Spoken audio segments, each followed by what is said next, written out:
ચાલો છોકરાઓ, જરાક આપણે ચેપ્ટર નંબર 4 આપણે જે સ્ટાર્ટ કર્યું છે, જેના અંત તરફ આપણે આગળ વધી રહ્યા છે.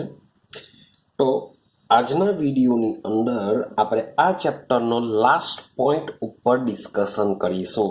અને આ જે લાસ્ટ પોઈન્ટ છે એ લાસ્ટ પોઈન્ટ છે આપણો MOT. હવે એમઓટી શું છે મેં તમને આગળ પર સમજાવ્યું છે. એમઓટી નો મતલબ થશે molecular orbital theory. Molecular orbital theory, જેને આપણે ગુજરાતીમાં કહેશું આણ્વીય કક્ષકવાદ.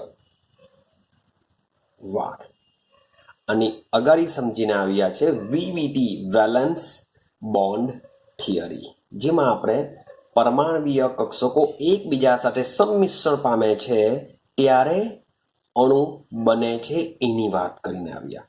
તો એના કરતા આગળ સમજીએ. હવે વીબીટી પછી ઉપર સમજીએ કે વીબીટી પછી શું થાય છે. તો વીબીટી પછી ઈસવીસન 1932 ની અંદર 1932 ની અંદર બે વૈજ્ઞાનિકો આવ્યા. એક છે હુન્ડ અને બીજો વૈજ્ઞાનિક છે મુલિકન. તો હુન્ડ અને મુલિકન નામના જે વૈજ્ઞાનિકો છે એમણે એમઓટી થિયરી વિકસાવી છે. શું વિકસાવી છે? એમઓટી થિયરી કોણે વિકસાવી છે? હુન્ડ અને મુલિકન નામના વૈજ્ઞાનિકે ઈસવીસન 1932 ની અંદર. તો શું છે એમઓટી? શું કહેવા માંગે છે આ બે વૈજ્ઞાનિકો? કે જ્યારે બે પરમાણુ એકબીજા સાથે જોડાઈને જે અણુ બને છે, આ અણુ કેવી રીતના બન્યો છે એને જ આપણે સમજવાનો પ્રયત્ન કરી રહ્યા છીએ આ ચેપ્ટરની અંદર. કે ભાઈ શરૂઆતમાં વાત કરી કે તેઓના ઇલેક્ટ્રોન એવી રીતના ભાગીદારી કરે કે જેથી અષ્ટક્રશ્ન પૂર્ણ થાય, એ કોસેલ અને લુઈસે સમજાવ્યું. ત્યાર પછી VSEPR સિદ્ધાંત આવ્યો, જેમાં સમજાવવામાં આવ્યું કે જે પરમાણુ પાસે જે સંયોજકતા ઇલેક્ટ્રોન હોય છે, જે બીજાને અપાકર્ષણ કરે છે, જેને લીધે અણુનો આકાર બદલાઈ જશે, એની વાત કરી. ત્યાર પછી આપણે આવ્યા વીબીટી ઉપર આવ્યા કે જ્યારે બે પરમાણુઓ એકબીજાને ઇલેક્ટ્રોનની ભાગીદારી કરતા હોય છે ત્યારે ઇલેક્ટ્રોન જે કક્ષકોમાં રહેલા હોય છે એ કક્ષકો પણ એકબીજા સાથે સંમિશ્રણ પામે છે, તો જ અણુ બની શકે. ત્યાં સુધીનું જોઈને આવ્યા. હવે એમઓટી શું કહેશે? તો એમઓટી માટે હુન્ડ અને મુલિકને કેટલાક અભિધારણાઓ આપેલી છે, કેટલાક વાદ આપ્યા છે, એને આપણે સમજવાનો પ્રયત્ન કરીએ. તો એવું સમજી લેજો, હવે પછીની જેટલી પણ થિયરી આવશે એ તમારી એક્ઝામ લેવલ ઉપર મોસ્ટ ઇમ્પોર્ટન્ટ થિયરી હોય છે. મોટે ભાગે તમને વારંવાર એક્ઝામમાં આ થિયરીઓ તમને જોવા મળી શકે છે. માટે હવે પછીની જે પણ થિયરીઓ છે એ બધી થિયરી તમારે શું કરવી પડશે? કોઈ પણ હિસાબે રેડી કરવાની છે. તો સમજો. ચાલો વાત કરીએ આપણો પહેલો પોઈન્ટ. શું કહે છે એમઓટી થિયરી? આપણને શું સમજાવવા માંગે છે એની વાત કરીએ. તો સમજો કે પરમાણુમાં બરાબર સમજવાનો પ્રયત્ન કરજો. તો પરમાણુમાં રહેલો ઇલેક્ટ્રોન, પરમાણુમાં જે ઇલેક્ટ્રોન છે એ ઇલેક્ટ્રોન ક્યાં રહેલો હોય છે? પરમાણવીય કક્ષકમાં. હા કે ના? જેમ કે હાઇડ્રોજન છે, હાઇડ્રોજનનો એક ઇલેક્ટ્રોન 1s કક્ષકમાં રહેલો છે. ભાઈ લિથિયમ લઈ લો તો લિથિયમનો છેલ્લો ઇલેક્ટ્રોન 2s કક્ષકમાં રહેલો છે. તો કોઈ પણ પરમાણુમાં જેટલા પણ ઇલેક્ટ્રોન આવેલા હોય એ બધા શામાં રહેલા હોય છે? પરમાણવીય કક્ષકમાં રહેલા હોય છે. તે જ પ્રમાણે હુન્ડ અને મુલિકન પણ સેમ આ જ પ્રમાણે કહે છે. તે જ પ્રમાણે જે અણુ છે, અણુમાં જે રહેલો ઇલેક્ટ્રોન છે, અણુનો ઇલેક્ટ્રોન છે, એ અણુનો ઇલેક્ટ્રોન ક્યાં રહેલો હોય છે? આણ્વીય કક્ષકમાં. કે ભાઈ હાઇડ્રોજન જોડાઈને H2 બન્યા, તો H2 ના જે બે ઇલેક્ટ્રોન છે, બે ઇલેક્ટ્રોન શામાં રહેલા હોય છે? આણ્વીય કક્ષકમાં રહેલા હોય છે. આ છે તમારો પહેલો પોઈન્ટ એમઓટી નો. બહુ સિમ્પલ છે. કે પરમાણુમાં રહેલો ઇલેક્ટ્રોન પરમાણ્વીય કક્ષકમાં રહેલો હોય છે, તે જ પ્રમાણે અણુના ઇલેક્ટ્રોન આણ્વીય કક્ષકમાં રહેલા હોય છે. ક્લિયર? ચાલો હવે બીજો પોઈન્ટ સમજજો. પરમાણુમાં રહેલો ઇલેક્ટ્રોન ક્લિયર છે? ચાલો જો તો હું લખું છું કે ઇલેક્ટ્રોન ક્યાં રહેલો છે? પરમાણ્વીય કક્ષકમાં. તો લખું છું કે પરમાણ્વીય કક્ષકમાંના ઇલેક્ટ્રોન ભલે એક હોય, બે હોય, વોટ એવર ગમે તેટલા હોય, તો પરમાણ્વીય કક્ષકમાંના ઇલેક્ટ્રોન કોઈ એક કેન્દ્રની અસર હેઠળ હોય છે. હા કે ના વિચારો જરાક. માની લો કે કાર્બનની વાત કરો, કાર્બનમાં 6 ઇલેક્ટ્રોન છે, તો આ 6 ઇલેક્ટ્રોન શું કરશે કે એના માટે કેન્દ્ર તો એક જ હોવાનું. જેટલા પણ ઇલેક્ટ્રોન જે બી કક્ષકમાં રહેલા હોય તો દરેકે દરેક કક્ષકમાં રહેલા ઇલેક્ટ્રોન માટે કેન્દ્ર તો પરમાણુમાં શું હોવાનું? એક જ. માની લે કે મારી પાસે Z બરાબર 6 છે, કે એના કેન્દ્રમાં પ્રોટોનની સંખ્યા કેટલી હશે? 6 હશે. હવે આ ઇલેક્ટ્રોન ભલે 1s2, 2s2, 2p2 માં રહેલા છે, તો જેટલા બી કક્ષકોમાં આ ઇલેક્ટ્રોન રહેલા છે એ કક્ષકોના ઇલેક્ટ્રોન કોઈ એક કેન્દ્રની અસર હેઠળ જ હોય છે. આઈડિયા આવે છે? હવે સમજો આણ્વીય કક્ષકમાં શું થાય. ચાલ હોય છે, આ ખાલી સમજાવેલું છે, એક કેન્દ્રની અસર હેઠળ હોય, પરંતુ આણ્વીય કક્ષકમાંના ઇલેક્ટ્રોન, વિચારો, આણ્વીય કક્ષકમાંના ઇલેક્ટ્રોન ન્યૂનતમ અથવા તો લખી શકીએ ઓછામાં ઓછા 2 કે તેથી વધુ કેન્દ્રની અસર હેઠળ હોય છે, જેનો આધાર અણુમાં રહેલા પરમાણુની સંખ્યા પર રહેલો હોય છે. એઝ અ એક્ઝામ્પલ, માની લો કે હું વાત કરું છું નાઇટ્રોજન, તો નાઇટ્રોજનમાં શું હશે? ભાઈ 2 કેન્દ્રો હશે, કારણ કે 2 નાઇટ્રોજનના 2 કેન્દ્રો હશે. વાત કરીએ H2O અણુની, તો H2O અણુમાં કેટલા કેન્દ્ર હશે? ટોટલ 3 કેન્દ્ર હશે, 2 હાઇડ્રોજન, 1 ઓક્સિજન. તો આઈડિયા આવે છે, કોઈ પણ અણુ હોય તો એ કોઈ પણ અણુની અંદર જેટલા પણ પરમાણુ હશે એટલા કેન્દ્ર. તો શબ્દ સમજો કે પરમાણ્વીય કક્ષકમાંના ઇલેક્ટ્રોન કોઈ એક કેન્દ્રની અસર હેઠળ હોય છે, પરંતુ આણ્વીય કક્ષકમાં ઇલેક્ટ્રોન મેં લખેલું છે ઓછામાં ઓછા મિનિમમ 2 તો હોવાના જ, કારણ કે 2 પરમાણુ જોડાશે તો જ અણુ બનશે. તો અણુની રચનામાં મિનિમમ 2 પરમાણુ તો હશે જ, તો ઓછામાં ઓછા 2 તો હોવાના જ. હવે 2 કે તેથી વધુ કેન્દ્ર મીન્સ કે N2 માં 2 છે, H2O માં 3 છે, માની લો વાત કરો AlCl3, તો આમાં 4 કેન્દ્ર થઈ જવાના. ક્લિયર થાય છે? તો આ રીતના જેટલા પણ અણુ છે એમાં જેટલા પરમાણુની સંખ્યા રહેલી હશે તેના ઉપર આધાર રાખશે. કંઈક આઈડિયા આવે છે? બીજો પોઈન્ટ શું સમજવા માંગે છે? હા કે ના? ચાલો સમજો.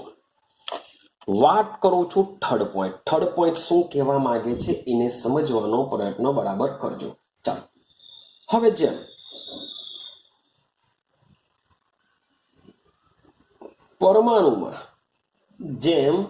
પરમાણુમાં કેન્દ્રની આસપાસ જે ઇલેક્ટ્રોન છે, લખી લઈએ આપણે, ઇલેક્ટ્રોનની સંભાવ્યતા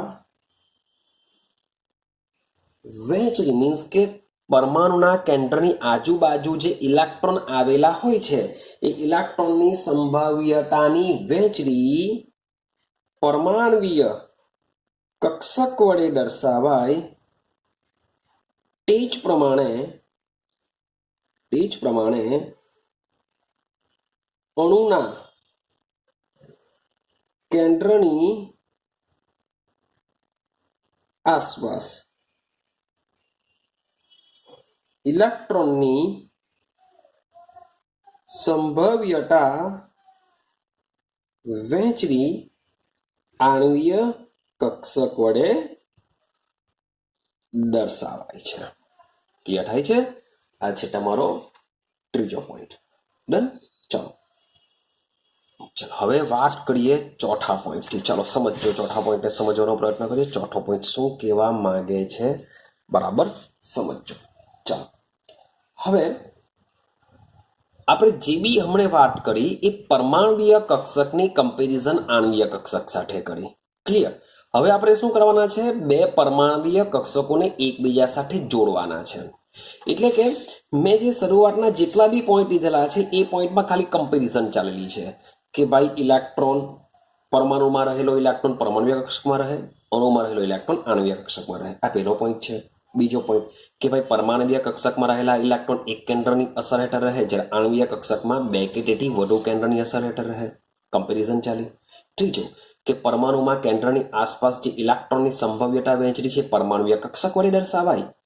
તે જ પ્રમાણે અણુની આસપાસ, અણુના કેન્દ્રની આસપાસ ઇલેક્ટ્રોનની સંભવ્યતા વહેંચણી છે તે શું કરવામાં આવશે? આણ્વીય કક્ષક વડે દર્શાવાય છે. It's a comparison. હવે સમજો, હવે કઈ પરમાણ્વીય કક્ષકો એકબીજા સાથે જોડાઈ શકે? તો સમજો લગભગ સરખી ઉર્જા, શબ્દ છે લગભગ સરખી ઉર્જા અને યોગ્ય સમિતિ. લગભગ સરખી ઉર્જા અને યોગ્ય સમિતિ ધરાવતી પરમાણ્વીય કક્ષકો. લગભગ સરખી ઉર્જા અને યોગ્ય સમિતિ ધરાવતી પરમાણ્વીય કક્ષકો સંયોજાય છે. ભાઈ કોઈ પણ ગમે તેવી કક્ષકો એકબીજા સાથે સંમિશ્રણ પામતી નથી કે ચાલો ભાઈ મન થયું 1s ને સાથે 7s ને જોડવાનું. It's not possible. ભાઈ 2s ને 4s સાથે કે 2s ને ભાઈ 5p સાથે જોડવાનો પ્રયત્ન કરીએ તો ભાઈ એ વસ્તુ પોસિબલ નથી. તો લગભગ સરખી ઉર્જા મીન્સ કે જે કક્ષકો વચ્ચે ઉર્જાનો તફાવત ખૂબ જ ઓછો હોય તેવી કક્ષકો જ એકબીજા સાથે શું કરી શકે છે? સંમિશ્રણ પામી શકે છે, એકબીજા સાથે સંયોજાય છે. અને પાછી એની સમિતિ બી કેવી હોવી જોઈએ? સરખી હોવી જોઈએ. તો જો આ રીતના પરમાણ્વીય કક્ષકો સંયોજાય તો જ શું રચાય છે? આણ્વીય કક્ષકો રચાશે. તમે કહેશો સર આ તો અગાડી આવી જ ગયેલું છે કે પરમાણ્વીય કક્ષકો એકબીજા સાથે સંમિશ્રણ પામે છે, પરંતુ MOT એવું કહેવા માંગે છે કે જ્યારે પરમાણ્વીય કક્ષકો સંમિશ્રણ પામે છે ત્યારે શું રચાય છે? આણ્વીય કક્ષકો રચાય છે. ક્લિયર છે? ચાલો તો લગભગ કેવી થશે?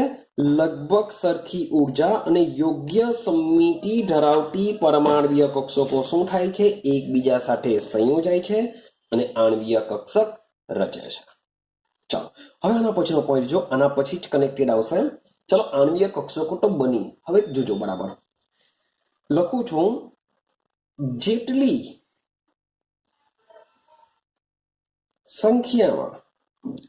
સંખ્યામાં પરમાણ્વીય કક્ષકો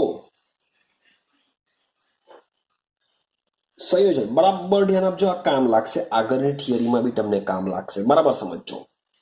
જેટલી સંખ્યામાં પરમાણ્વીય કક્ષકો સંયોજાય તેટલી સંખ્યામાં આણ્વીય કક્ષકો રચાય છે. આટલું ક્લિયર? માન લો કે એક પરમાણ્વીય કક્ષકો જોડાયેલી હોય તો ટોટલ કેટલી? 2 આણ્વીય કક્ષકો બનશે. માન લો કે બે પરમાણ્વીય કક્ષકો એકબીજા સાથે સંમિશ્રણ પામી હોય તો ટોટલ 4 આણ્વીય કક્ષકો રચાશે. એટલે કે જેટલી સંખ્યામાં પરમાણ્વીય કક્ષકો સંયોજાય છે તેટલી જ સંખ્યામાં આણ્વીય કક્ષકો રચાય છે. પણ હવે સમજો, હવે બરાબર સમજો. આણ્વીય કક્ષકો રચાય છે જેમાંથી જેટલી પણ હશે જેમાંથી અડધી બંધકારક આણ્વીય કક્ષક કહે છે અને બાકીની અડધીને બંધ પ્રતિકારક આણ્વીય કક્ષક કહે છે. આને બરાબર યાદ રાખો, કારણ કે આના પછીની થિયરી છે, આપણે આ પોઈન્ટ ઉપરથી સમજવાના છે. ક્લિયર છે? તો સમજો, જેટલી સંખ્યામાં પરમાણ્વીય કક્ષકો સંયોજાય છે તેટલી સંખ્યામાં આણ્વીય કક્ષકો રચાય છે, જેમાંથી અડધી કેવી હોય છે? બંધકારક આણ્વીય કક્ષક હોય છે અને બાકીની જે રહી ગયેલી અડધી છે તે બંધ પ્રતિકારક આણ્વીય કક્ષક કહે છે. ક્લિયર છે? અથવા તો એને દર્શાવાય છે. આના પછીનો પોઈન્ટ, ચાલો હવે આપણે વાત કરી બંધકારક અને બંધ પ્રતિકારક, એના વિશે લખો. ચાલો બંધકારક આણ્વીય કક્ષકની ઉર્જા વિશે વાત કરીશું કે બંધકારક એક મિનિટ, ઓકે, ચાલો. તો બંધકારક આણ્વીય કક્ષકની ઉર્જા બંધ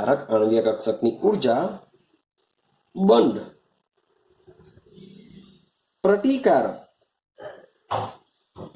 આણ્વીય કક્ષકની ઉર્જા કરતા ઓછી હોય છે. સમજો, બંધકારક આણ્વીય કક્ષકની ઉર્જા કોની? બંધકારકની. કોના કરતા? બંધ પ્રતિકારક કરતા ઓછી હોય છે. એટલે કોની ઓછી હોવાની? બંધકારકની. હવે બંધકારકની ઉર્જા ઓછી હોવાને લીધે તેથી તેની સ્થાયિત્વતા વધુ હોય છે. કોની સ્થાયિત્વતા વધુ હોય છે? બંધકારકની. આપણી પાસે બહુ રૂપિયા નહીં હોય તો આપણે આપણી લાઈફ શાંતિથી જીવા કરીએ છીએ, પણ આપણી પાસે બહુ બધા રૂપિયા હોય તો, બહુ બધી ઉર્જા હોય તો ભાઈ ઘણું બધું વિચાર આવ્યા કરે, ચાલો ભાઈ અહીંયા ગઈએ, ત્યાં ગઈએ, આ લઈએ, પેલું લઈએ. આપણી પાસે ઉર્જા જ નહીં હોય તો આપણે આપણી મેળે શાંતિથી આપણું સાદું સિમ્પલ જીવન જીવા કરીએ છીએ. પણ બહુ રૂપિયા હોય તો આપણે બહુ બધું વિચારીએ છીએ, આપણે અસ્થાયી રહીએ છીએ, એક જગ્યાથી ત્યાં જગ્યા, અહીંયાથી ત્યાંથી પેલે ગયા કરીએ છીએ. પણ આપણી પાસે રૂપિયા નહીં હોય તો આપણે આપણું લાઈફ શાંતિથી જે રીતની શિડ્યુલ ચાલે છે તે રીતના ચાલ્યા કરીશું. મીન્સ કે જે ઉર્જા ઓછી હોય તે કેવા હોય છે? સ્થાયી હોય છે. ઉર્જા વધુ હોય તો એ કેવા હોય છે? અસ્થાયી હોય છે. ક્લિયર છે? તો આ પોઈન્ટ પણ આના એક થિયરી પછી, મીન્સ કે કાલે જે થિયરી સમજાવવાનો છો તેમાં આ પોઈન્ટ બહુ કામ લાગશે. મીન્સ કે કામ તો આ બંને પોઈન્ટનું જ છે, પણ આ જે પોઈન્ટ છે એ પોઈન્ટમાં તમને બહુ કામ લાગવાનો છે. માટે આ પોઈન્ટ બી યાદ રાખો કે બંધકારક આણ્વીય કક્ષકની ઉર્જા બંધ પ્રતિકારક આણ્વીય કક્ષકની ઉર્જા કરતા ઓછી હોય છે, તેથી તેની સ્થાયિત્વતા પણ કેવી હોય છે? વધારે હોય છે. લાસ્ટ પોઈન્ટ સમજવાનો પ્રયત્ન કરજો. ચાલો ભાઈ, પરમાણ્વીય કક્ષકોની જેમ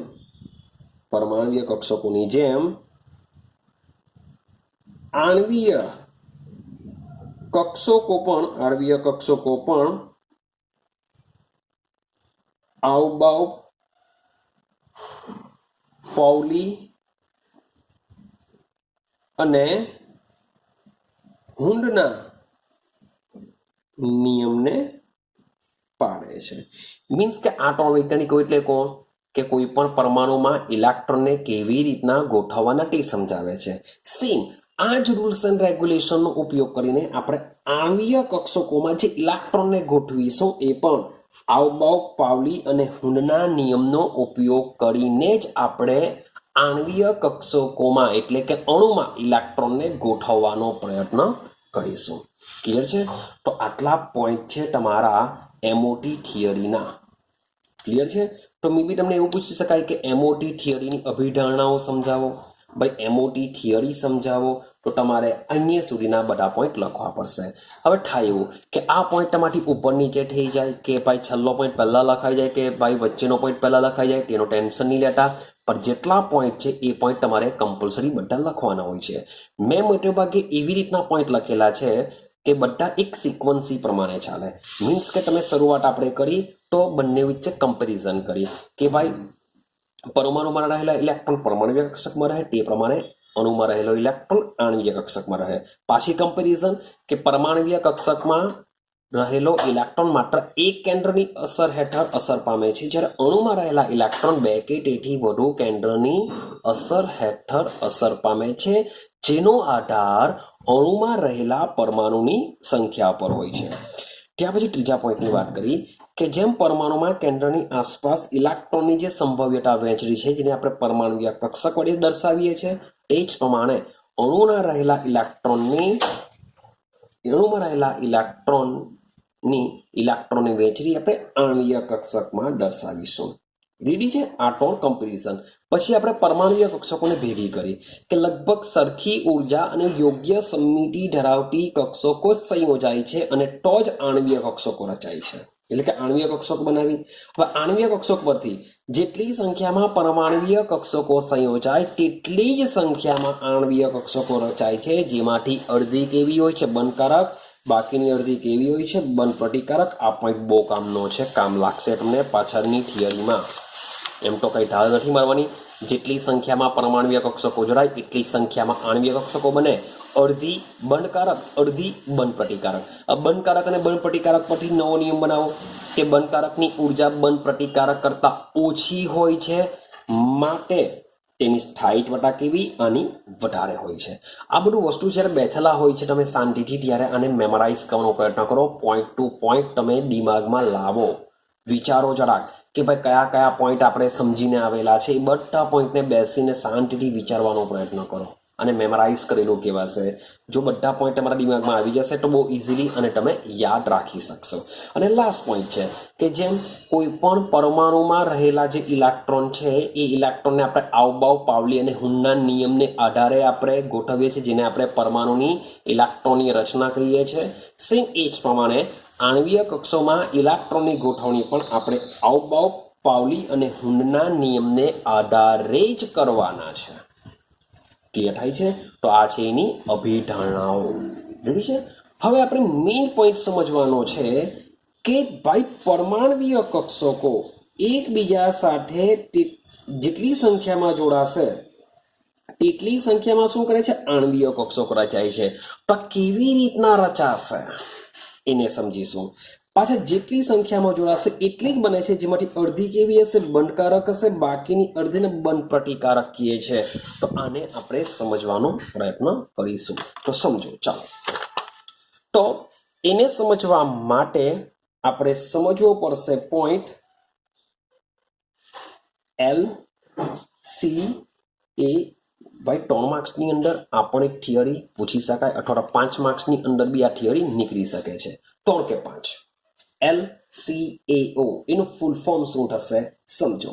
linear combination of atomic orbital. પાછું રિપીટેશન કરું.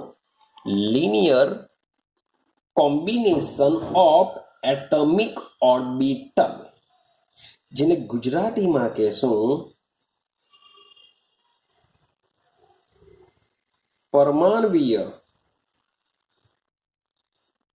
કક્ષકોનું રૈખિક સંગઠન. પરમાણ્વીય કક્ષકોનું શું થાય છે?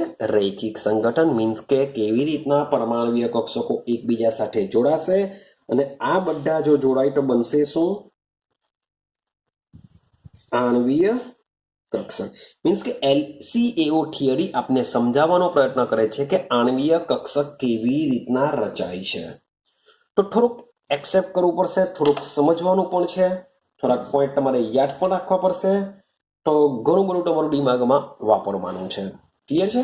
તો 3 માર્ક્સ કે 5 માર્ક્સની અંદર LCAO પૂછાવાના ચાન્સ હોય છે.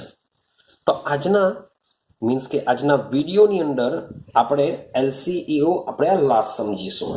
મીન્સ કે ઘણી મોટી થિયરી છે, ઘણો બધો સમય તમારો લઈ લેશે. તો આને બરાબર કમ્પ્લીટ કરજો.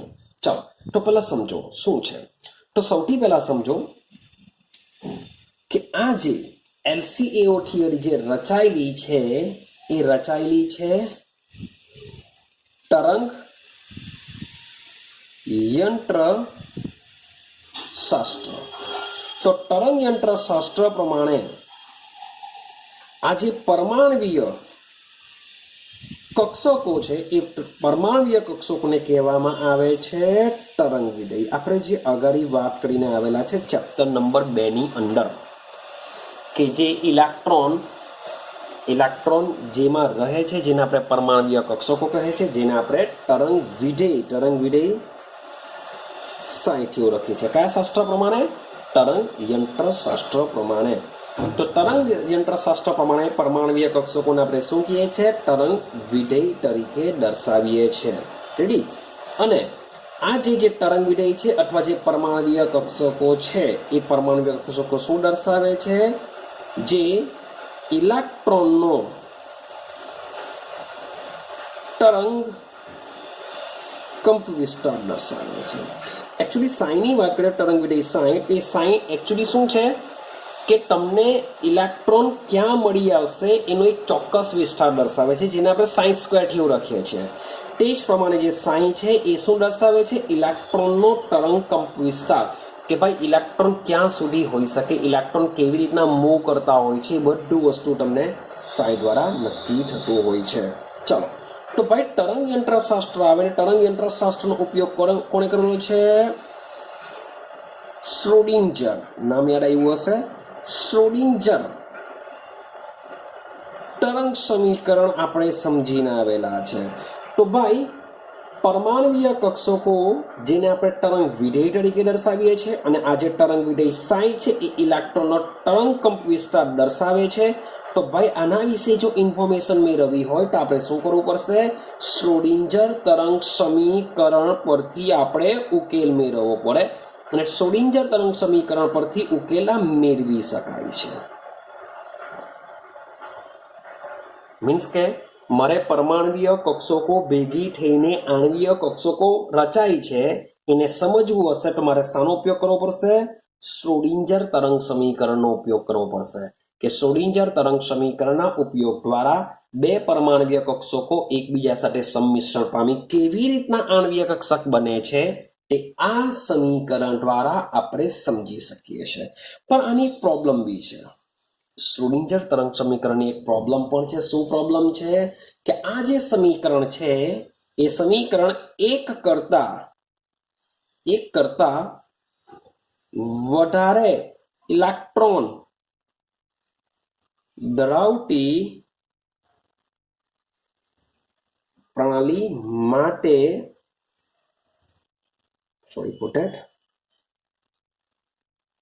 ઉકેલી શકાતું નથી. કે જે એક કરતા વધારે ઇલેક્ટ્રોન ધરાવતી જે પ્રણાલી છે એ પ્રણાલી માટે આ સમીકરણ ઉકેલી શકાતું નથી. એટલે માત્ર ને માત્ર જે પરમાણુ પાસે એક ઇલેક્ટ્રોન અથવા જે સ્પીસીસ પાસે એક ઇલેક્ટ્રોન રહેલી હોય છે તો એવા બે સ્પીસીસ એકબીજા સાથે જોડાઈને જે અણુ રચે છે તેના માટે આપણે શ્રોડિંજર તરંગ સમીકરણ લાગુ પાડી શકીએ છીએ. ક્લિયર થાય છે? ચાલો હવે બરાબર સમજવાનો પ્રયત્ન કરજો. હવે જોજો, હવે આણવીય કક્ષકો, માની લો કે મારી પાસે એવી પરમાણવીય કક્ષકો છે કે જેની પાસે એક ઇલેક્ટ્રોન છે. તો આ જે આણવીય કક્ષકો એ બે પરમાણવીય કક્ષકો જોડાઈને જે આણવીય કક્ષકો રચે, તો આ જે આણવીય કક્ષકો કે જેઓ એક ઇલેક્ટ્રોન ધરાવતી આણવીય કક્ષકો છે તેમના માટે બાય શ્રોડિંજર સમીકરણ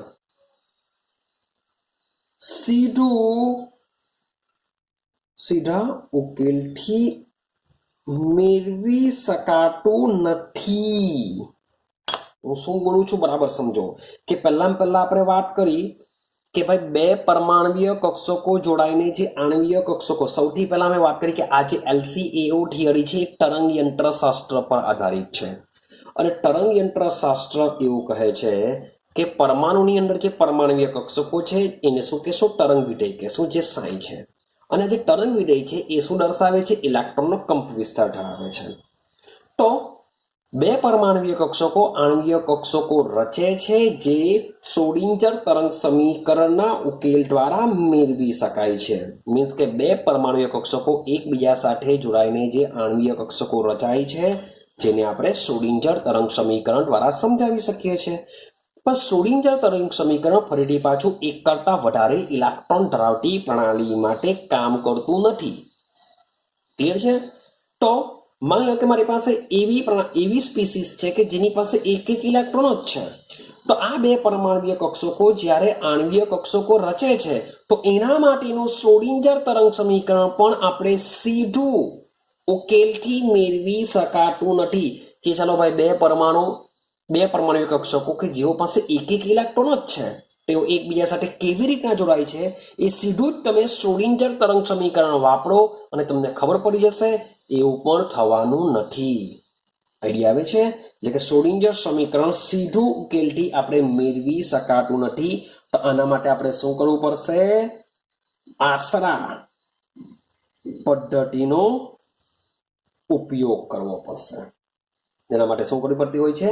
આશરા પદ્ધતિનો ઉપયોગ કરવાનો હોય છે.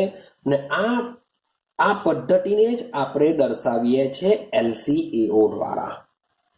કે જે આપણે આશરા પદ્ધતિનો ઉપયોગ કરીએ છીએ એ પદ્ધતિને શું કહેશું? LCAO, એટલે કે પરમાણુય કક્ષકોનું રેખિક સંગઠન તરીકે આપણે આને ઓળખીએ છીએ. તો કેવી રીતના કામ કરે છે હવે એને સમજીએ. ચાલો, આશરા પદ્ધતિ કેવી રીતના કામ કરશે બરાબર સમજતા રહેજો થોડું પોઈન્ટ. ચાલો, આપણે વાત કરીશું એકદમ કોમન અણુ હાઇડ્રોજન અણુ માટે. હવે હાઇડ્રોજન અણુની વાત કરું તો તમને આઈડિયા આવી ગયા હશે. હાઇડ્રોજન અણુ બે. આ હાઇડ્રોજન અણુ કેવો કહેવાય? એક તો સમકેન્દ્રીય કહેવાશે. સમકેન્દ્રીય અણુ કહેશું. કેમ સમકેન્દ્રીય કહેવાય? કારણ કે એના બંને કેન્દ્ર સમાન છે. હાઇડ્રોજન બંનેના કેન્દ્ર સમાન, માટે આને સમકેન્દ્રીય અણુ કહેવાશે. આ જે સમકેન્દ્રીય અણુ છે એ સમકેન્દ્રીય અણુ દ્વિપરમાણુય હાઇડ્રોજન પરમાણુ દ્વારા બનેલો હોય છે. આઈડિયા આવે છે? તો આ જે સમકેન્દ્રીય હાઇડ્રોજન અણુ છે એ દ્વિપરમાણુય હાઇડ્રોજન પરમાણુથી બનેલો હોય છે. આના માટે હાઇડ્રોજન માટે આપણે LCAO સમજવાનો પ્રયત્ન કરીએ તો હાઇડ્રોજન અણુ માટે આ પદ્ધતિ આપણે લાગુ પાડીએ છીએ. તો સમજો, માન લો કે મારી પાસે એક હાઇડ્રોજન પરમાણુ છે. મારી પાસે શું છે? હાઇડ્રોજન પરમાણુ. માન લો કે મારી પાસે હાઇડ્રોજન પરમાણુ છે, જેને હું A તરીકે દર્શાવવા. મારી પાસે બીજો એક હાઇડ્રોજન પરમાણુ છે, જેને હું B તરીકે દર્શાવવા. આ એનું કેન્દ્ર છે. આ એમાં શું છે? ઇલેક્ટ્રોન છે. એવું સમજીને ચાલો. ક્લિયર છે? તો મારી પાસે હાઇડ્રોજનના બે પરમાણુ છે. એને નામ આપ્યું છે મેં, એકનું A અને બીજાનું B. હવે જે પણ હાઇડ્રોજન હશે તેની ભૂમિ અવસ્થા, આ જે બી દર્શાવેલા છે, સામે દર્શાવેલા છે, એના ભૂમિ અવસ્થામાં દર્શાવેલા છે. તો ભૂમિ અવસ્થામાં તેઓ શું કરશે? એક ઇલેક્ટ્રોન ધરાવતા હોય છે. ને આ જે એક ઇલેક્ટ્રોન, જે હવે ઇલેક્ટ્રોન છે તો ઇલેક્ટ્રોન શામાં રહેલી હોય છે? પરમાણુય કક્ષકમાં રહેલી હોય છે. તો આ જે પરમાણુ છે એ પરમાણુની ઇલેક્ટ્રોન રચના આપણે 1s1 થી દર્શાવીએ છીએ. આની પર સેમ 1s1 થી દર્શાવીએ છીએ. પણ આ A નામનું છે, આ B નામનું છે. આ જે કક્ષક છે 1s કક્ષક, એને આપણે શું કહીએ છીએ? તરંગ વિધેય કહીએ છીએ. આપણે વાત ચાલે છે LCAO, જે શાના પર રચાયેલું છે? તરંગ યંત્રશાસ્ત્ર પ્રમાણે રચાયેલું છે. તો તરંગ યંત્રશાસ્ત્ર પ્રમાણે રચાયેલું હોવાને લીધે આ A નામનો જે પરમાણુ છે એ પરમાણુમાં રહેલો જે ઇલેક્ટ્રોન છે એ જે પરમાણુય કક્ષકમાં રહેશે, જેને આપણે સાઈ A થી દર્શાવીશું. કારણ કે આપણે ઇલેક્ટ્રોન કરતા એની જે પરમાણુય કક્ષકો છે એ એકબીજા સાથે જોડાવાની છે, સંમિશ્રણ પામવાની છે અને આણ્વીય કક્ષક રચવાની છે. તો મારે કામ ઇલેક્ટ્રોન કરતા શામાં છે? ઇલેક્ટ્રોન જે કક્ષકમાં રહેલો છે એનું કામ છે. તો એ કક્ષકને આપણે શું દર્શાવીશું? સાઈ A દ્વારા દર્શાવીશું. સેમ એ જ પ્રમાણે B નામનો જે પરમાણુ છે એમાં રહેલો જે ઇલેક્ટ્રોન જે કક્ષકમાં હશે એ કક્ષકને આપણે સાઈ B વડે દર્શાવીશું. ક્લિયર છે? ચલો, હવે આશરા પદ્ધતિ એવું કહે છે કે જ્યારે બે પરમાણ્વીય કક્ષકો એકબીજા સાથે જોડાઈને આણ્વીય કક્ષક રચે છે ત્યારે આ બે પરમાણ્વીય કક્ષકોનો એટલે કે આ બંનેના તરંગ વિધેયનો સરવાળો કે બાદબાકી દ્વારા વર્ણવી શકાય. શું કહે છે આશરા પદ્ધતિ? થોડુંક લખું છું, સમજજો. આશરા પદ્ધતિ એવું કહે છે કે આણ્વીય કક્ષકની રચના એટલે કે આણ્વીય કક્ષક ક્યારે બનશે? તો આણ્વીય કક્ષકની રચના પરમાણ્વીય કક્ષકોના રૈખિક સંગઠન દ્વારા રચાતી હોય છે. એ તો આપણે અગાડી બી સમજીને આવ્યા કે ભાઈ આણ્વીય કક્ષક ક્યારે રચાશે? પરમાણ્વીય કક્ષકોના સંમિશ્રણથી, જેને આપણે એલસીઓમાં શું કહેશું? રૈખિક સંગઠન કહેશું. કે પરમાણ્વીય કક્ષકોના રૈખિક સંગઠન દ્વારા રચાય છે. શું રચાય છે? આણ્વીય કક્ષક. પણ આ રૈખિક સંગઠન કે પરમાણ્વીય કક્ષકોનું થશે શું? તો આ જે બે કક્ષકો છે સાઈ એ ને સાઈ બી એટલે કે તરંગ વિધેય તરીકે આપણે દર્શાવેલું છે. તો જે શબ્દ સમજો, જે વ્યક્તિગત પરમાણ્વીય કક્ષકોના તરંગ વિધેયના મીન્સ કે કક્ષકનો શું છે? તરંગ વિધેય છે. તો જે વ્યક્તિગત પરમાણ્વીય કક્ષકના તરંગ વિધેયના સરવાળા બાદબાકી દ્વારા વર્ણવી શકાય છે. જે વ્યક્તિગત પરમાણ્વીય કક્ષકોના તરંગ વિધેયના સરવાળા બાદબાકી દ્વારા વર્ણવી શકાય છે. તો સમજો, માન લો કે મારી પાસે આ સાઈ એ છે, એનો સરવાળો પણ થઈ શકે, સાથે સાથે એની બાદબાકી પણ થઈ શકે. માટે આ રીતના હું પ્લસ અને માઇનસ રચું છું. તો આ બંને એકબીજા સાથે જોડાઈને શું બનાવી શકે છે? આણ્વીય કક્ષક. આણ્વીય કક્ષકને ઇંગ્લિશમાં કહીશું મોલેક્યુલર ઓર્બિટલ. આણ્વીય એટલે કે મોલેક્યુલ, ઓર્બિટલ એટલે કે કક્ષક. એટલે આણ્વીય કક્ષકને આપણે શું કહીએ છીએ? મોલેક્યુલર ઓર્બિટલ એટલે કે એમઓ. માટે આને દર્શાવીશું સાઈ એમઓ દ્વારા. ખબર પડે છે કંઈ? કે બે કક્ષકો એકબીજા સાથે જોડાઈને આણ્વીય કક્ષક બને છે. ક્લિયર છે? એ કેવી રીતના બને? તો એના જે તરંગ વિધેય છે, કક્ષકોના જે તરંગ વિધેય છે, એ તરંગ વિધેયના સરવાળા અને બાદબાકી થઈને શું બને છે? આણ્વીય કક્ષક રચે છે, જેને આપણે સાઈમાં લખવાના. હવે યાદ કરો, આપણે અભિધારણામાં એક પોઈન્ટ સમજીને આવ્યા કે જ્યારે જેટલી સંખ્યામાં પરમાણ્વીય કક્ષકો એકબીજા સાથે સંમિશ્રણ પામે એટલી જ સંખ્યામાં આણ્વીય કક્ષક રચાય છે. જેમાંથી અડધી કેવી હોય છે? જેમાંથી અડધી હોય છે બંધકારક અને બાકીની અડધી હોય છે બંધ પ્રતિકારક હોય છે. તો આ રીતના મીન્સ કે આણ્વીય કક્ષક તો બને છે, પણ બે પ્રકારની રચાશે.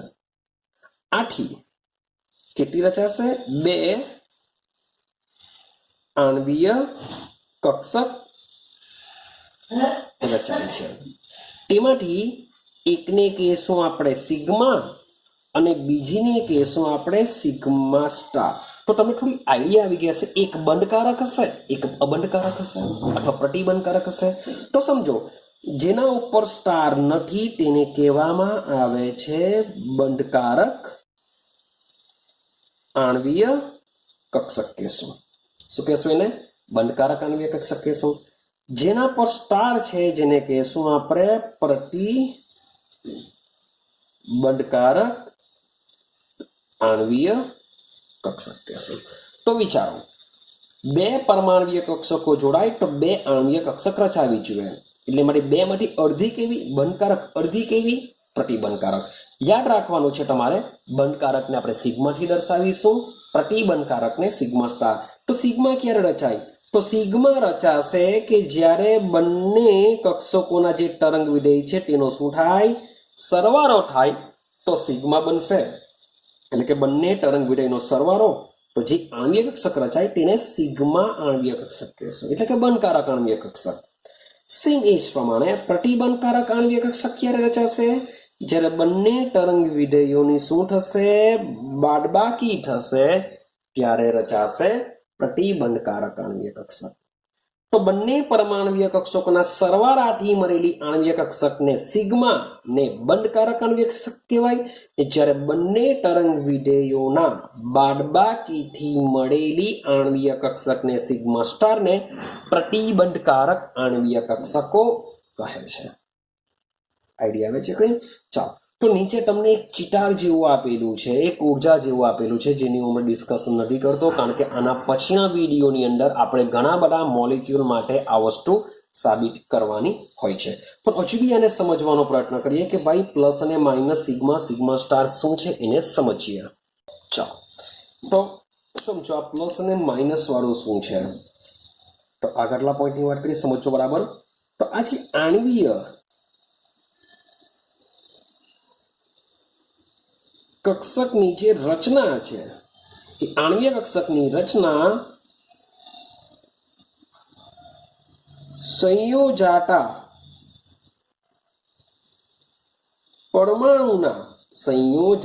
પરમાણુના ઇલેક્ટ્રોનના, શબ્દ યાદ રાખવાનો છે તમારે, રચનાત્મક શબ્દ યાદ રાખવાનો છે તમારે, રચનાત્મક અને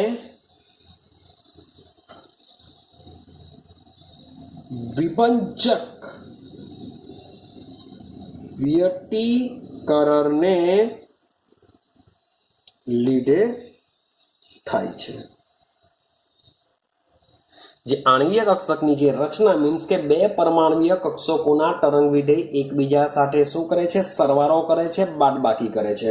મીન્સ કે સંયોજતા પરમાણુના ઇલેક્ટ્રોનના રચનાત્મક અને વિભંજક વ્યતિકરણ, એક છે પ્લસ વાળું, એક છે માઇનસ વાળું. રચનાત્મક અને વિભંજક વ્યતિકરણને લીધે શું થાય છે? આણ્વીય કક્ષકની રચના થાય છે. હવે થશે શું? તો મેં તમને કીધું, હવે પ્લસ માઇનસ મેં તમને અગાઉથી કીધેલું છે.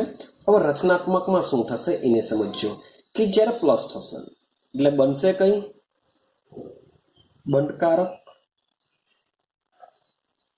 આણ્વીય કક્ષકની રચનામાં, તો પેલો પોઈન્ટ યાદ કરો કે જેટલી સંખ્યામાં પરમાણ્વીય કક્ષકો જોડાશે એટલી જ સંખ્યામાં આણ્વીય કક્ષકો બનશે. અડધી કેવી હશે? બંધકારક. બાકીની અડધી કેવી હશે? પ્રતિબંધકારક હશે. તો જે બંધકારક આણ્વીય કક્ષક કેવી રીતે રચાય છે એની આપણે વાત કરીએ. તો બંધકારક આણ્વીય કક્ષકની રચનામાં સંયોજાતા પરમાણુના જે બંને ઇલેક્ટ્રોન છે એ ઇલેક્ટ્રોનના જે તરંગ વિધેય છે એ ઇલેક્ટ્રોનના તરંગ એક બીજાને પ્રબલક એટલે કે મજબૂત બને છે. એકબીજાને શું બને છે? પ્રબલક. મીન્સ કે મન કે આપણે તરંગની વાત કરીએ, આ એક ફિઝિક્સમાં મીન્સ કે આ રીતનું હશે. તો જે જે ઇલેક્ટ્રોન છે, ઇલેક્ટ્રોનનો ગતિ શું હોય છે? આ રીતની હોય છે. આ રીતનો ભાઈ અગાડી વધતો રહેતો હોય છે. તો જેમાં ઉપરના ભાગને આપણે પ્લસ કહેશું, નીચે માઇનસ, પ્લસ માઇનસ આ રીતના હોય છે. તો એ જ પ્રમાણે ભાઈ બીજો ઇલેક્ટ્રોન બી હશે કે જેમાં પણ એ પણ આ જ રીતના તરંગથી ભાઈ શું કરતો હશે? ગતિ કરતો હશે. તેનો વિભાગ ઉપર પ્લસ માઇનસ આ રીતના ઇલેક્ટ્રોન શું કરતા હોય છે? ગતિ કરતા હોય છે. તો જ્યારે ઇલેક્ટ્રોન એકબીજા સાથે જોડાશે ત્યારે થશે શું? ભાઈ પ્લસ થશે. એકવાર પ્લસ થશે એટલે કે બંધકારક બનશે, ત્યારે એકબીજા સાથે પ્લસથી જોડાશે. એટલે કે આ પ્લસ અને પ્લસ ભાગ શું કરશે? એકબીજા સાથે પ્રબલક બંધથી જોડાતા હોય છે. ત્યારે કયો બંધ બનતો હોય છે? ત્યારે બંધકારક આણ્વીય કક્ષકની રચના થતી હોય છે. સેમ એજ પ્રમાણે શું થશે? બંધ પ્રતિકારક આણ્વીય કક્ષકની રચનામાં પરમાણુના બંને ઇલેક્ટ્રોનના તરંગ એકબીજાને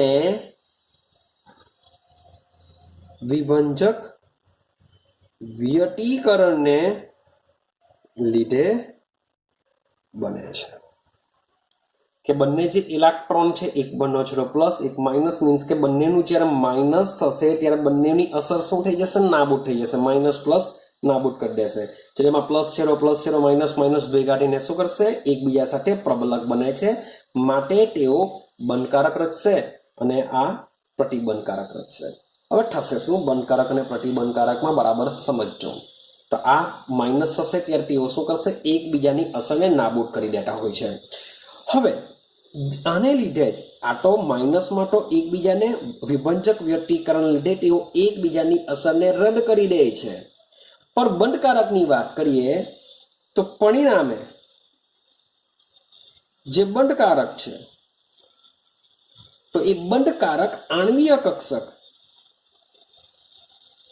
જે બંધકારક આણ્વીય કક્ષક છે એ બંધકારક આણ્વીય કક્ષકમાં જે ઇલેક્ટ્રોન છે એ ઇલેક્ટ્રોનની જે ઘનતા છે એ ઇલેક્ટ્રોનની ઘનતા બંધન પામેલા એટલે કે જે બે પરમાણુ એકબીજા સાથે જોડાયેલા છે બંધન પામેલા પરમાણુના કેન્દ્રની શબ્દ સમજો પરમાણુના કેન્દ્રની વચ્ચે સ્થાન પામે છે તો જે બંધકારક આણ્વીય કક્ષક છે એ બંધકારક આણ્વીય કક્ષકના જે ઇલેક્ટ્રોન છે એ ઇલેક્ટ્રોન ક્યાં સ્થાન પામશે તો જે પણ બે પરમાણુ એકબીજા સાથે જોડાયેલા હશે એ બંને પરમાણુના કેન્દ્રની વચ્ચે સ્થાન પામેલા હોય છે બંને પરમાણુ વચ્ચે મતલબ કે મારી પાસે એક પરમાણુ છે મારી પાસે એક બીજો પરમાણુ છે આ એનું કેન્દ્ર ક્લિયર છે એનું કેન્દ્ર છે તો જ્યારે આ બંને એકબીજા સાથે જોડાશે માની લો કે અહીંયાથી એ લોકો જોડાયેલા છે તો આ જે બંધકારક ઇલેક્ટ્રોન હોય છે ક્યાં સ્થાન પામેલા હોય છે બંને પરમાણુના કેન્દ્રની વચ્ચે સ્થાન પામેલા હોય છે આ જે કક્ષક હશે એને શું કહેશું આપણે બંધકારક આણ્વીય કક્ષક કહેશું શું કહેશું આપણે બંધકારક ને યાદ કરો અભિધારણામાં એવું કીધેલું કે બંધકારક ને પ્રતિબંધકારક શું કરશે આ બંને કેન્દ્રોની વચ્ચેની જગ્યાએથી દૂર સ્થાન પામશે એ પણ આપણે લખી દઈએ પહેલા પછી સમજાવું તો બંધકારક આણ્વીય કક્ષકમાં ઇલેક્ટ્રોન છે એ બંધન પામતા પરમાણુના બે કેન્દ્રોની વચ્ચે સ્થાન પામે છે કેમ એનું રીઝન છે કે કેન્દ્ર એટલે કે પ્લસ અને પ્લસ વચ્ચે શું થશે અપાકર્ષણ થશે પણ આ જે અપાકર્ષણનું જે મૂલ્ય કેવું હોય છે ઓછું હોય છે અપાકર્ષણ કેવું છે ઓછું સેમ એ જ પ્રમાણે બંધ પ્રતિકારક આણ્વીય કક્ષકો બંને કેન્દ્રની વચ્ચે ઇલેક્ટ્રોન ઘનતા દૂર સ્થાન પામે છે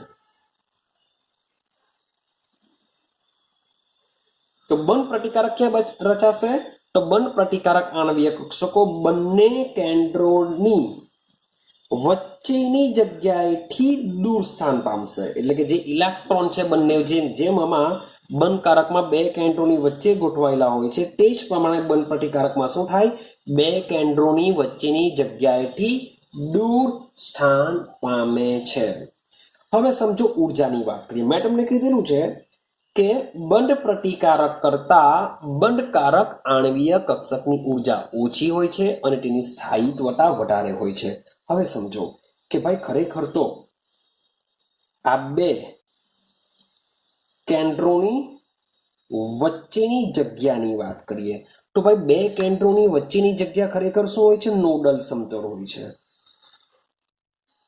હવે નોડલ સમતલનો મતલબ શું થાય કે કેન્દ્રનો એવો ભાગ કે જ્યાં ઇલેક્ટ્રોન મળી આવવાની સંભાવના સૌથી ઓછી હોય તો એ ભાગ તમને બે કેન્દ્રોની વચ્ચે 100% જોવા મળશે અને જો બે કેન્દ્રોની વચ્ચે ભાઈ ઇલેક્ટ્રોન જ ન રહેતું હોય તો ત્યાં અપાકર્ષણ કેવું હશે વધુ હશે સર તમે તો અહીંયા ભાઈ ઓછું કીધું અપાકર્ષણ ઓછું હોય ને અહીંયા અપાકર્ષણ વધુ કહેશે અરે ભાઈ જે કેન્દ્ર અને કેન્દ્ર વચ્ચે અપાકર્ષણ કેવો ઓછું હોય, કમ્પેરિઝન ઇલેક્ટ્રોન ઇલેક્ટ્રોન વચ્ચે થાય છે કે જેટલું ઇલેક્ટ્રોન ઇલેક્ટ્રોન વચ્ચે અપાકર્ષણ થતું હોય તેના કરતા ઓછું અપાકર્ષણ કેન્દ્ર કેન્દ્ર વચ્ચે હોય. હવે વાત કરું છું કે બે કેન્દ્રની વચ્ચેની જે જગ્યા છે જેને આપણે નોડલ સમતલ કહીએ છીએ, તો આ નોડલ સમતલમાં બી અપાકર્ષણ કેવું હોય છે, વધારે જોવા મળતું હોય છે. પણ આ નોડલ સમતલ એટલે કે બે કેન્દ્રોની વચ્ચે ભાઈ શું ગોઠવવાના છે, ઇલેક્ટ્રોન યુગ્મ. ઇલેક્ટ્રોન યુગ્મ એવી રીતના ગોઠવાય છે કે જેથી, શબ્દ જોજો, ઇલેક્ટ્રોન યુગ્મ એવી રીતના કેન્દ્રોની વચ્ચે ગોઠવાય છે કે જેથી અણુ કેવો બનશે, સ્થાયી બનશે. કે બે કેન્દ્રોની વચ્ચે જ્યાં અપાકર્ષણ વધુ હશે, કારણ કે કેન્દ્ર અને કેન્દ્ર વચ્ચે અપાકર્ષણ થશે, પણ તેમની વચ્ચે શું આવી જશે, ઇલેક્ટ્રોન યુગ્મ આવી જશે, જેથી પ્લસ માઇનસ માઇનસ પ્લસ આ રીતના શું થશે, આકર્ષણ ઉદ્ભવશે, જેને લીધે તમારો અણુ કેવો બની જશે, સ્થાયી બની જશે. અને થશે કેવું, તો એ અણુની ઉર્જા પર કેવી થઈ જશે, ઓછી બની જશે, તો જ એ સ્થાયી બનશે. તો જ અણુ કેવો બનશે, સ્થાયી બનશે, કારણ કે તેની ઉર્જા કેવી હોય છે, ઓછી હોય છે. આથી જ કહેવામાં આવે છે કે જે બંધકારક આણ્વીય કક્ષકની, શબ્દ બોલું છું, બંધકારક આણ્વીય કક્ષકની જે ઉર્જા છે એ ઉર્જા બંને પરમાણ્વીય કક્ષકોની ઉર્જા કરતા ઓછી હોય છે. કોની, તો જે આણ્વીય કક્ષક મીન્સ કે આણ્વીય કક્ષક જે પણ બે પરમાણ્વીય કક્ષકો દ્વારા રચાયેલી છે એ બંને પરમાણ્વીય કક્ષકોની ઉર્જા કરતા એમાંથી બનતી જે આણ્વીય કક્ષક છે એની ઉર્જા કેવી હોય છે, ઓછી હોય છે, જેને જ આપણે બંધકારક કહીએ છીએ, જે સ્થાયી હોય છે. જે કેવી હોય છે, સ્થાયી હોય છે. સેમ આના કરતા ઉલટું વિચારો કે જે બંધ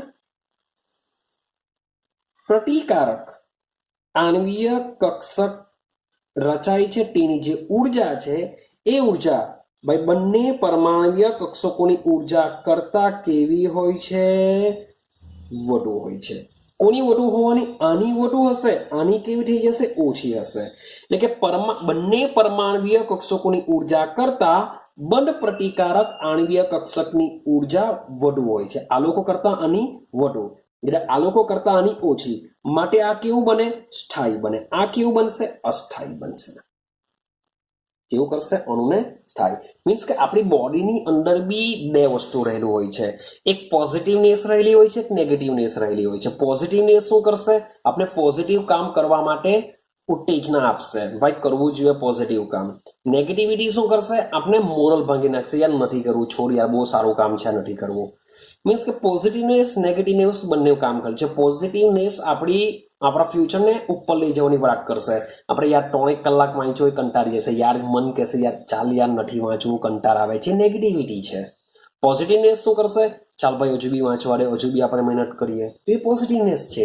પોઝિટિવનેસ શું કરશે, આપણા ફ્યુચરને સ્થાયી બનાવવાનો પ્રયત્ન કરશે. નેગેટિવિટી શું કરશે, ભાઈ આપણા ફ્યુચરને અસ્થાયી બનાવી દેશે, અસ્થિર બનાવી દેશે, આપણું સ્ટેબલ નહીં રહેવા દેશે. તો સેમ અહીંયા પણ એવું સમજો કે આણ્વીય કક્ષકો બે પ્રકારની છે, બંધકારક હોય છે, અબંધકારક હોય છે, અથવા પ્રતિબંધકારક હોય છે. બંધકારકોનું શું કરશે, સ્થાયી બનાવવાનો પ્રયત્ન કરશે. પ્રતિબંધકારક શું કરશે, અસ્થાયી બનાવવાનો પ્રયત્ન કરશે. ક્લિયર થાય છે? ચાલો, તો આટલી સુધીનો આઈ હોપ સો તમને આઈડિયા આવી ગઈ હોય. તો હવે સમજો, મેં તમને વાત કરી તેમ કે બંધ પ્રતિકારક આણ્વીય કક્ષકની જે ઉર્જા છે એ મૂળ પરમાણ્વીય કક્ષકો કરતા કેવી હોય છે, વધુ હોય છે.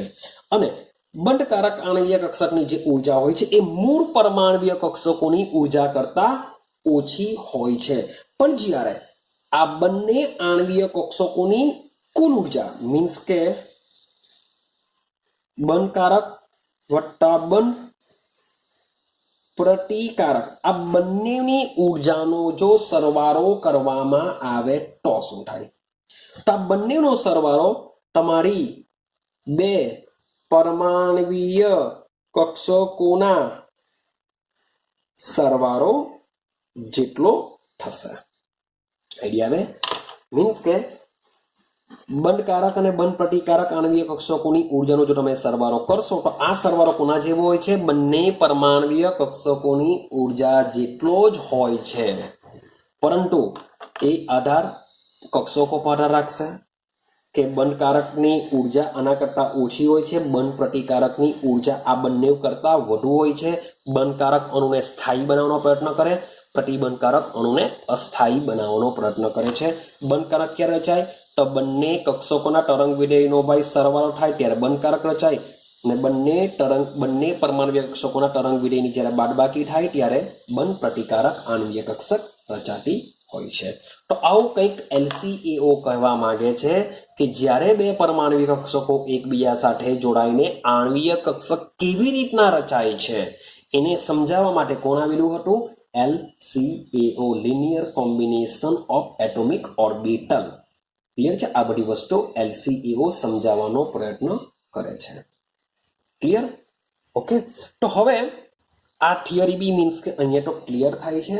હવે એક વસ્તુ, એક નાનો મોટો પોઈન્ટ મીન્સ કે બહુ પૂછાતો નથી, તમને બહુ એક્ઝામમાં જોવા પણ નહીં મળશે, પણ તે છતાં બી આપણે સમજવો જરૂરી છે.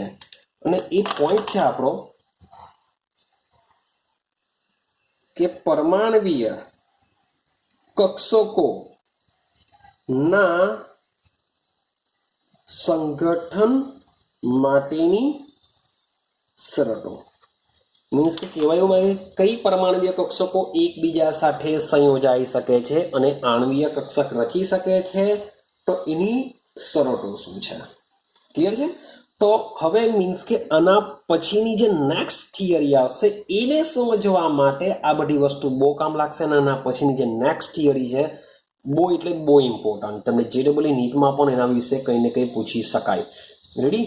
તો એને આપણે મીન્સ કે નેક્સ્ટ વિડીયોમાં કવર કરીશું. સૌથી પહેલાં એ નેક્સ્ટ વિડીયો માટેનો જે બેઝિક પાયો છે એ આ બધી વસ્તુ છે, જે હું તમને હજુ બી કહું છું કે ભાઈ મોટે ભાગે તમને સ્કૂલ લેવલ પરની એક્ઝામમાં બહુ કંઈ દેખાતું હોતું નથી, પણ યાદ રાખવાનું છે બધી વસ્તુ કે કેવી રીતના પરમાણ્વીય કક્ષકો એકબીજા સાથે સંમિશ્રણ પામે છે, એના માટેની ભાઈ પોસિબિલિટી શું છે. તો સમજો પહેલો પોઈન્ટ સમજો. સૌથી પહેલા આપણે આગળ વાત કરીને આવેલા છે કે જે કક્ષકો એકબીજા સાથે સંયોજાવાની તેની ઉર્જા કેવી હોવી જોઈએ? લગભગ સરખી હોવી જોઈએ. એમ તો નથી કહેતો કે કોઈ પણ કક્ષક હોય તો એ કક્ષકની ઉર્જા મોટે ભાગે કેવી હોય છે? અલગ અલગ હોય છે, પણ અહીંયા લખેલું છે કેવી છે? લગભગ સમાન હોવી જોઈએ, તો જ એકબીજા સાથે સંમિશ્રણ થાય. તો એનો મતલબ એમ થાય કે માની લો કે મારી પાસે 1s કક્ષક હોય, બરાબર સમજો, મારી પાસે 1s કક્ષક હોય તો એ 1s કક્ષક બીજી 1s કક્ષક સાથે જ સંમિશ્રણ થશે. અને આ 1s યાદ રાખજો 2s કક્ષક સાથે સંમિશ્રણ થશે નહીં. સર તમે તો કંઈ એવું વાત કરેલું ને સંકરણ, ભાઈ એ ટોપિક સંકરણનો હતો. સંકરણના અંદર 1s 2s 2p, તો ભાઈ 2s અને 2p એકબીજા સાથે સંમિશ્રણ પામી શકે છે, એ સંકરણ છે. આ શું છે? પરમાણ્વીય કક્ષકો એકબીજા સાથે જોડાઈને આણ્વીય કક્ષક બને છે, એટલે કે અણુ બને છે. જ્યારે પહેલામાં તો સંકરણમાં એક જ પરમાણુની જુદી જુદી પરમાણ્વીય કક્ષકો કે જેમની વચ્ચે ઉર્જાનો તફાવત ઓછો હોય તે જોડાશે. માટે ત્યારે મેં તમને એમ કીધેલું કે બંને પરમાણ્વીય કક્ષકો અલગ અલગ હોવી જ જોઈએ તો જ સંકરણ પોસિબલ છે. જ્યારે આમાં શું થવાનું? પરમાણ્વીય કક્ષકોની રેખિક સંગઠનની અંદર જે કક્ષકો છે, કક્ષકોની ઉર્જા લગભગ સરખી હોવી જ જોઈએ. એટલે કે 1s ની કક્ષકની ઉર્જા આ બીજા 1s કક્ષકની ઉર્જા સમાન, માટે તેઓ એકબીજા સાથે સંમિશ્રણ પામી શકે. સેમ 1s સાથે 2s એકબીજા સાથે સંમિશ્રણ પામી શકતી નથી. એટલે કે 2s સાથે શું કરશે? 2s જ પામશે. પણ જ્યારે 2p ની વાત કરતા હોય તો 2px પણ આવશે, 2py પણ આવશે, 2pz પણ આવશે. તો ભાઈ આ ત્રણે ત્રણ વચ્ચે ઉર્જાનો તફાવત કેવો હશે? ખૂબ જ ઓછો હોય છે. તો આ ત્રણ કક્ષકો શું કરી શકે છે? એકબીજા સાથે સંમિશ્રણ પામી શકે છે. ક્લિયર થાય છે? તો એટલું યાદ રાખો કે મુખ્ય ક્વોન્ટમ આ કેવો હોવો જોઈએ, સેમ હોવો જોઈએ, તો જ તેઓ એકબીજા સાથે શું કરી શકે, સંમિશ્રણ. ફરીથી પાછું ભાઈ 2s અને 2p એકબીજા સાથે સંમિશ્રણ નહીં પામી શકશે. 2s અને 2p એકબીજા સાથે સંમિશ્રણ પામી શકશે નહીં. તો દિમાગમાં આટલી વસ્તુ ફિટ કરી દેવું કે 1s કક્ષક એકબીજા સાથે સંમિશ્રણ પામી શકે, 2s સાથે સંમિશ્રણ પામશે, 2p સાથે સંમિશ્રણ પામશે, 1s સાથે 2s કે 2s સાથે 2p સંમિશ્રણ પામતી નથી. આ વસ્તુ પોઈન્ટ ક્લિયર કરી દેજો. ચાલો બીજો પોઈન્ટ શું છે? ચાલો હવે બીજો પોઈન્ટ છે, મેં તમને વાત કરેલી સમમિતિ સમાન હોવી જોઈએ. યાદ છે અભિધારણામાં વાત કરેલું કે લગભગ ઉર્જા અને યોગ્ય સમમિતિ ધરાવતી પરમાણ્વીય કક્ષકો જોડાઈને આણ્વીય કક્ષકો બનતી હોય છે. તો સમજો સમમિતિનો મતલબ શું થાય? તો આપણે જો સિસ્ટમને સમજીએ તો ઝેડ અક્ષને લઈએ. પહેલા શાને લઈએ છે? ઝેડ અક્ષ. તો આ જે ઝેડ અક્ષ છે એને આપણે લઈએ છે આણ્વીય અક્ષ લઈએ છે. શું લઈએ છે આપણે? આણ્વીય અક્ષ. તો પ્રણાલિકા પ્રમાણે જે ઝેડ અક્ષ છે એ ઝેડ અક્ષને આપણે શું લેશું? આણ્વીય અક્ષ તરીકે લઈએ છે. હવે સમજો, હવે પરમાણ્વીય કક્ષકો કે જેમની ઉર્જા તથા સમમિતિ સરખી ન હોય તેઓ સંયોજાઈ નહીં શકે. શબ્દ બોલું છું, સમમિતિ સમાન ન હોય, સમમિતિ સમાન ન હોય તો તેઓ આણ્વીય કક્ષક રચી શકતી નથી. એટલે કે સમમિતિ કેવી હોવી જોઈએ? સમાન હોવી જોઈએ. તો એનો મતલબ શું થાય કે માની લો કે હું વાત કરતો હું 2pz. ભાઈ મેં તમને આગળના પહેલા પોઈન્ટમાં ક્લિયર થયું કે 1s સાથે 1s જ જોડાય, 2s સાથે 2s જ જોડાય અને 2p સાથે 2p જ જોડાય. પણ 2p માં તો 2px પણ આવે, 2py પણ આવે, 2pz પણ આવે, એટલે કે તેઓની સમમિતિ અલગ અલગ છે. તો 2pz ની વાત કરતા હોય તો 2pz સાથે શું થશે? 2pz જ જોડાશે. દિમાગમાં ફિટ કરી દેજો. આ 2pz સાથે 2px કે 2py જોડાતી નથી. તો સેમ વસ્તુ 2px સાથે શું થશે? 2px જ જોડાય અને 2py સાથે 2py જ જોડાય, એટલે કે તેઓની સમમિતિ સમાન હોય તો જ તેઓ એકબીજા સાથે જોડાઈ શકે. કેમ? કારણ કે સમમિતિ સમાન હોવાને લીધે તેઓ વધુ સંમિશ્રણ પામી શકે. બાકી સમમિતિ જો અલગ હશે, કારણ કે માની લો કે મારી પાસે આ ઝેડ અક્ષ છે, હવે એની સાથે જો x જોડાશે તો x મીન્સ કે આ રીતના જોડાશે, એની મીન્સ કે શૂન્ય સંમિશ્રણ અથવા ખૂબ જ ઓછું સંમિશ્રણ પામશે, એટલે કે બંધ મજબૂત બની શકતું નથી.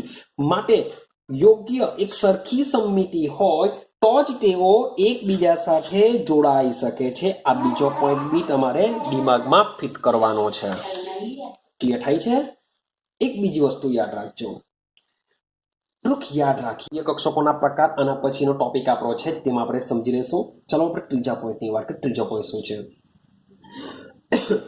ત્રીજો પોઈન્ટ એવો કહે છે કે જે પરમાણ્વીય કક્ષકોનું સંમિશ્રણ થાય છે એ સંમિશ્રણ જેટલું બને એટલું વધુ થવું જોઈએ. તો કેટલું થવું જોઈએ? વધુ, અથવા તો તમે કહી શકો મહત્તમ થવું જોઈએ. જેટલું વધુ સંમિશ્રણ થશે એટલા જ ઇલેક્ટ્રોનની ઘનતા બે પરમાણ્વીય કક્ષકોની કેન્દ્ર વચ્ચે વધુ થશે. જેટલી ઇલેક્ટ્રોન ઘનતા વધુ થશે એટલું જ આણ્વીય કક્ષક સરળતાથી બની શકે છે.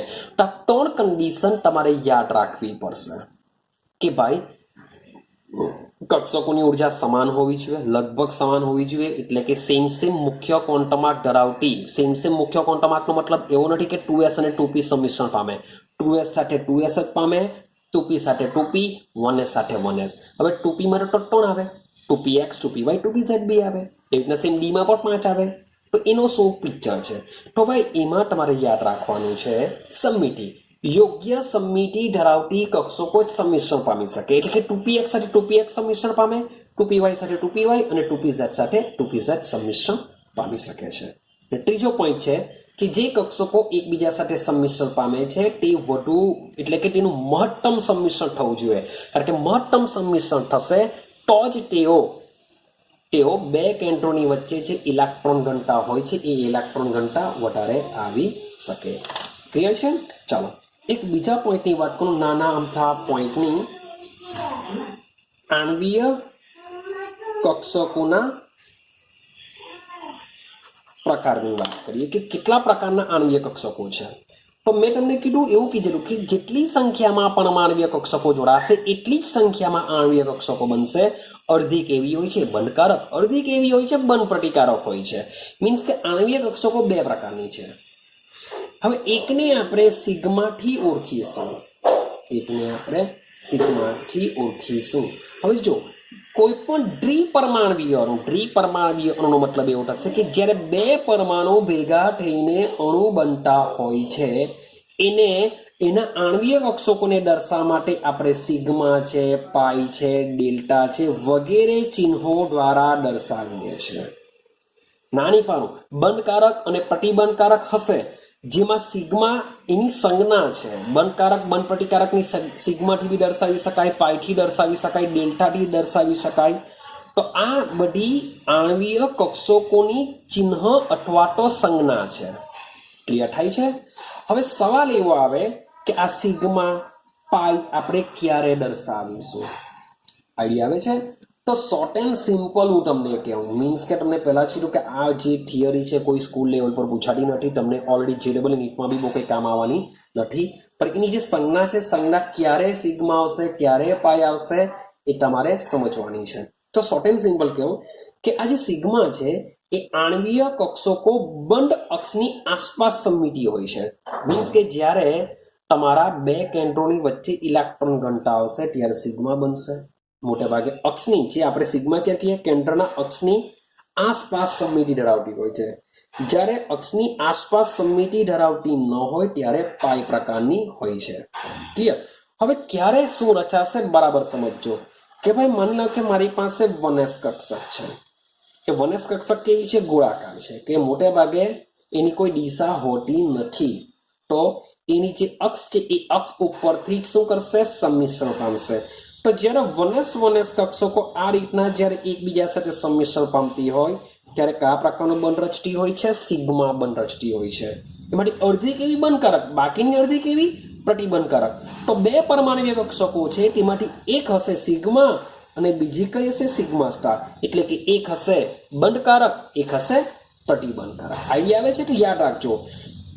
હવે આ વનસ કક્ષકો છે તો દર્શાવીશું સિગ્મા વનસ અને સિગ્મા સ્ટાર વનસ થી દર્શાવીશું કે બે વનસ પરમાણ્વીય કક્ષકો ભેગી થવાને લીધે બે આણ્વીય કક્ષકો બને, જેમાં એકને કહેશું સિગ્મા વનસ અને એકને કહેશું સિગ્મા સ્ટાર વનસ. સેમ માન લે કે મારી પાસે 2s કક્ષક છે, મારી પાસે 2s વત્તા 2s કક્ષક સંમિશ્રણ પામશે ત્યારે શું થશે? એક બનશે સિગ્મા 2s, બીજી બનશે સિગ્મા સ્ટાર 2s. યાદ કરો, જેટલી સંખ્યામાં પરમાણ્વીય કક્ષકો સંમિશ્રણ થાય, જેટલી સંખ્યામાં પરમાણ્વીય કક્ષકો સંમિશ્રણ થાય તેટલી જ સંખ્યામાં આણ્વીય કક્ષક બને. એટલે બે છે તો બે આણ્વીય કક્ષક, જેમાંથી અડધી બંધકારક, અડધી બંધ પ્રતિકારક. એટલે જ્યારે બી s કક્ષક સંમિશ્રણ થાય ત્યારે હંમેશા યાદ રાખજો સિગ્માથી દર્શાવીશું. જ્યારે પણ s કક્ષકનું સંમિશ્રણ થશે ત્યારે હંમેશા આપણે સિગ્માથી દર્શાવીશું. અડધી બંધકારક એટલે સિગ્મા, અડધી પ્રતિબંધકારક એટલે કે સિગ્મા સ્ટાર. આઈડિયા આવે છે? આ વસ્તુ ક્લિયર કરી દેજો. ચાલો હવે આપણે વાત કરીએ પી કક્ષકની. તો પી કક્ષકમાં સૌથી પહેલા લઈ લેજો 2pz. જો 2pz કક્ષકોનું સંમિશ્રણ થાય યાદ રાખજો ત્યારે 2pz કક્ષકો શું કરે છે? આંતર કેન્દ્રીય અક્ષ, મીન્સ કે એકચ્યુઅલી આ રીતની હોય છે, આ રીતની હોય છે તેઓ બંને pz કક્ષક. તો આ શું કરશે? આંતર કેન્દ્રીય અક્ષ પરથી સંમિશ્રણ પામશે. શું કરશે આ લોકો?